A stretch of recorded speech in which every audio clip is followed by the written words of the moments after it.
Good morning student. Hindi की class में आपका स्वागत है। आज हम लोग महादेवी वर्मा द्वारा रचित गीत जो है तीसरा का अंतिम वाला हम पढ़ रहे हैं कि मेरा पग पग संगीत भरा, सांसों से स्वप्न पराग झरा, नभ के नव रंग बुनते दुकूल, छाया में मलय बयार पली। यहाँ पे महादेवी वर्मा का कहने का मतलब यह है, पराग मीन्स होता है पुष्पराज, वह धूल जो फूलों के बीच लंबे केसरों पर जमी रहती है। नभ मीन्स आकाश, दुकूल मीन्स होता है दुपट्टा, बयार मीन्स होता है हवा। यहाँ पे महादेवी वर्मा का कहने का मतलब यह है, वो कहती हैं कि मेरा पग पग संगीत भरा, सांसों में स्वप्न पराग झरा, नभ के नवरंग बुनते दुकूल, छाया में न मलय बयार फली। इसमें महादेवी वर्मा कहती हैं कि जिस प्रकार बादल मंद मंद गति से बहता है और उसके बहने और उसके गर्जन से संगीत भरा होता है, उसी प्रकार मेरा जीवन भी प्रीतम की स्मृतियों के संगीत से भरा है। अर्थात कवित्री कहती हैं कि जिस प्रकार बादलों की परिणति उनका बरसना होता है, उसी प्रकार मेरे जीवन में भी तुम्हारी मधुर स्मृतियाँ बसी हुई हैं। नभ के नवरंग बुनते दुकूल, छाया में मलय बयार परी। यहाँ पे महादेवी वर्मा फिर कहती हैं कि बादलों के बरसने के उपरांत आकाश में निकला इंद्रधनुष उसके आंचल के समान लगता है, तथा उस समय मलय पर्वत की शीतल मंद सुगंधित हवा के समान बहने वाली वायु से ऐसा प्रतीत होता है जैसे वह इसी आंचल की छाया में पली हो और वह वही उस उद्गम स्थल हो। ठीक इसी प्रकार प्रीतम की स्मृतियाँ मेरे जीवन में इंद्रधनुष के समान नौ रंगों का और मलय पर्वत के समान शीतलता का संचार करती हुई प्रतीत हो रही हैं।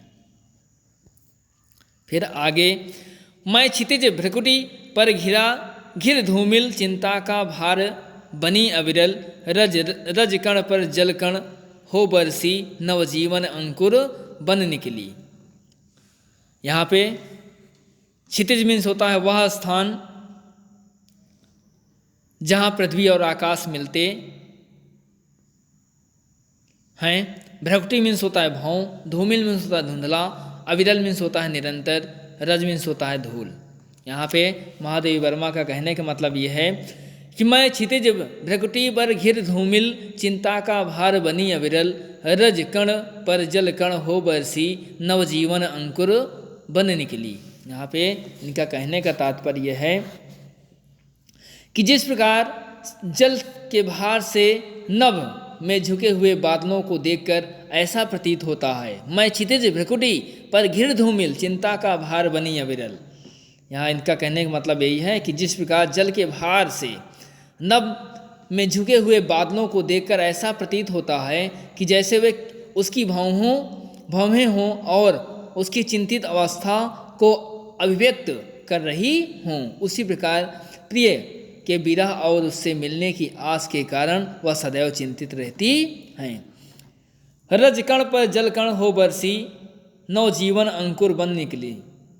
यहाँ पे महादेवी वर्मा कहते हैं कि जिस प्रकार बादल पानी के अत्यधिक भार को सहन न कर पाने के कारण पृथ्वी पर बरसते हैं और उनमें नव जीवन का संचार होता है, उसी प्रकार चिंताग्रस्त कवित्री के नैनों से जब अश्रुओं की वर्षा होती है तो वह चिंता मुक्त हो उठती हैं और ऐसा प्रतीत होता है जैसे उसमें नवजीवन का संचार हो रहा हो, ऐसा प्रतीत होता है।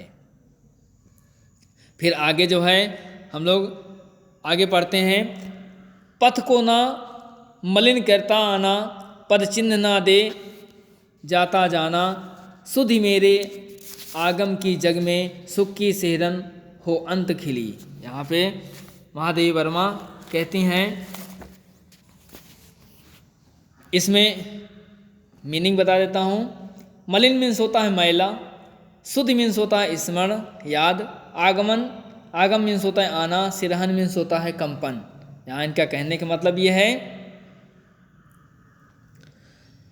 कि पथ को न मलिन करता आना, पद चिन्ह ना दे जाना, जाता जाना, सुधि मेरे आगम की जग में सुख की सिरहन को हो अंत खिली। यहाँ पे इनका कहने का मतलब यह है कि जिस प्रकार पंथ को ना मलिन करता आना, जिस प्रकार आकाश में बादल के छाने से वह मलिन नहीं होता, अर्थात उस पर किसी प्रकार का कोई कलंक नहीं होता, और ना ही उसके जाने के पश्चात अर्थात उसके बरसने के बाद उसका कोई पद चिन्ह या निशान शेष रह जाता है।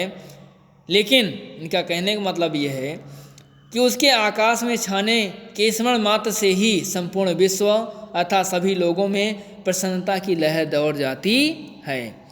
सुधि मेरे आगम की जग में सुख के सिरहन को अंत खिली। यहाँ पे महादेवी वर्मा कहती हैं कि उसी प्रकार अपने संपूर्ण जीवन में ऐसा कोई कृत्य नहीं किया जिससे उसके जीवन पथ पर कोई कलंक लगा हो, वह बिना कोई चिन्ह छोड़े उसकी उसी प्रकार गई जैसे निष्कलंक वह आई थी। यहाँ इनका कहने का मतलब यह है कि उसके इसी गुण के कारण ही जब भी उसके इस संसार में आने की स्मृतियाँ लोगों के मस्तिष्क में आती हैं, वे उनमें खुशी की सिरहन अर्थात कंपन पैदा कर देती हैं। अर्थात यहाँ कहने का मतलब यह है कि यह संपूर्ण विश्व संसार में रहने वाले जितने भी व्यक्ति हैं, जैसे ही बादलों के वर्षा की आहट को सुनते हैं तो लोग प्रसन्नता से उनका मन खिल जाता है, प्रसन्न हो जाता है। उसी प्रकार महादेवी वर्मा कहती हैं कि जैसे ही मुझे अपने प्रीतम की याद आती है और जैसे ही उनके स्मरण आती है तो वैसे ही मेरे मुख में जो मेरा मुख चिंताग्रस्त रहता है वो भी प्रसन्नता से भर जाता है। ठीक है, उसी प्रकार जो है इसमें कहा गया है। फिर आगे महादेवी वर्मा कहती हैं कि विस्तृत नभ का कोई कोना, मेरा ना कभी अपना होना, अपरिचय इतना इतिहास यही उमड़ी कल थी, मिट आज चली। यहाँ पे महादेवी वर्मा कहती हैं, पहले मैं मीनिंग बताता हूँ। विस्तृत मीन्स होता है फैला हुआ या चारों ओर व्याप्त, नीर मीन्स होता है आंसू। यहाँ पे कि विस्तृत नभ का कोई कोना, मेरा ना कभी अपना होना, कि जिस प्रकार आकाश के अत्यधिक विस्तृत भाग में फैले हुए होने के उपरांत भी बादल को वहाँ पर अस्थायित्व प्राप्त नहीं होता। इनका कहने का मतलब यही है कि जिस प्रकार आकाश के अत्यधिक विस्तृत भाग, आकाश कितना विशाल है, कितना विस्तृत है, फैला हुआ, चारों तरफ फैला हुआ है, और फैले होने के उपरांत भी बादल को वहाँ पर स्थायित्व प्राप्त नहीं होता, अर्थात उसका कोई स्थायी स्थान नहीं है, और अपने संपूर्ण जीवन काल में इधर उधर घूमता रहता है। महादेवी वर्मा कहती हैं कि वह बादल उसी प्रकार अपने संपूर्ण जीवन काल में वो इधर उधर टहलता ही रहता है, घूमता ही रहता है। उसी प्रकार मुझे भी इस विशाल भूभाग अर्थात संसार में स्थायित्व प्राप्त नहीं है। अर्थात महादेवी वर्मा वह आकाश से तुलना करती, उस बादल से तुलना करती हैं, बादल से तुलना करते हुए कहते हैं कि जिस प्रकार उसको भी यह आकाश का जो फैला हुआ विशाल भूभाग है, जितना दिखाई देता है, स्थान दिखाई देता है, स्थिर स्थान दिखाई देता है, उसी प्रकार मुझे भी इस संसार में स्थायित्व प्राप्त नहीं है। अर्थात वह बादल के समान ही अपनी तुलना करती हुई बता रही हैं। परिचय इतना इतिहास यही उमड़ी कल थी, मिट आज चली। यहाँ पे महादेवी वर्मा कहती हैं कि बादल का अस्तित्व केवल उसके निर्मित होने और बरसने तक ही होता है। उसका जो परिचय है, वे परिचय के बारे में बात करती हैं, और वही उसकी पहचान एवं उसका इतिहास बन जाता है। उसी प्रकार कवियत्री की पहचान एवं इतिहास केवल इतना ही है कि वह कल आई थी और आज जा रही हैं, यही उसका संपूर्ण जीवन है।